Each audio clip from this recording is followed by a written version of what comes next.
చేశారు. 1% మాత్రమే మిగిలింది. అది ఒక ట్రాన్స్ఫర్ మాత్రమే. అది కూడా అతి త్వరలో అవ్వబోతుంది.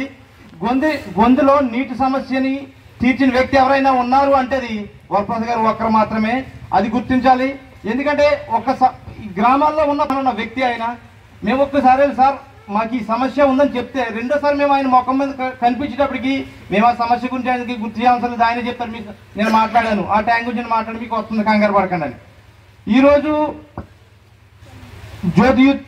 జ్యోతినగర్లో ట్యాంక్ అవనివ్వండి, జీడీ నగర్లో కలకదవారు గ్రూప్ లో సంపు కానీ ఏ గ్రామానికి లేని నీటి సదుపాయాన్ని మనకి ఉండాలి అని చెప్పేసి అన్ని గ్రామాల కంటే ఎక్కువ ట్యాంకులు గొంతి గ్రామానికి కేటాయించిన వ్యక్తి ఎవరంటే అది రాపాక వరప్రసాద్ గారు. అది మనం గుర్తించాలి.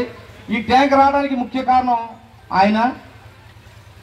మరి ఎప్పుడు కూడా మనకు చేసిన ఈ మేలుని మర్చిపోకుండా రాపాక వరప్రసాద్ గారిని, జగన్మోహన్ రెడ్డి గారిని మనం గెలిపించుకోవాలని మీకు అందరికీ నేను ప్రేమపూర్వకంగా తెలియజేసుకుంటూ ఈ సమయంలో మన గ్రామ మొదటి పౌరులు సర్పంచ్ గారిని రవికుమార్ గారిని మాట్లాడవలసింది కోరుతున్నాను.